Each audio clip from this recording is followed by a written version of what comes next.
እንደኛ ላይታወቅ ይችላል ከኛ የበለጠ ግን ቀደሙ صدق ያለው ولا نزكي احدا على الله كما نحسبه والله حسيبه من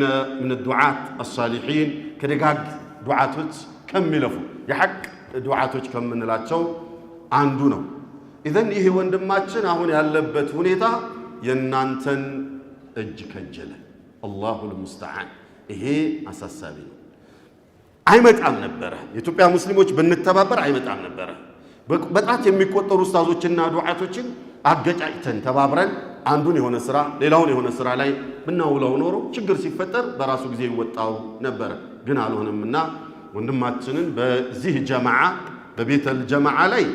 የነፍስ ወከፍ ግዴታ መስሎ ይታያል የናንተው ጀማዓ ስለሆነ የዚሁ መስጂድ ኡስታዝና አስታዋሽ ስለሆነ እንደ ኢትዮጵያ ሙስሊም ደግሞ የሁላችንም ግዴታ ነውና ወንድማችንን ማዳን መቻል አለብን አይን ማለት ቁርአን የሚቀራበት አይን ሐዲስ የሚቀራበት አይን ለአላሁ ጀለ ወዐዝ ካድሬ የሚሆንበት አይን ለነብዩ ሰለላሁ ዐለይሂ ወሰለም ካድሬ የሚሆንበት አይን ለሱናው የሚከራከርበትና የሚታገልበት አይን ነው ተይዞበታል ተብለን ያለነውና ሁላችንም ዱዓ እናድርግለት ዱዓ ይደርሳል እኔ ጥሩ ምሳሌ ነኝ ምናልባች የመሐመድ ነገር አብቅቷል ተብሎ ነበር የሁላችሁም ለቅሶ አልহামዱሊላህ እዚህ ደረጃ ላይ አድርሷል ስለዚህ አቅም የሌላችሁ ሰዎች ዱዓ አድርጉለት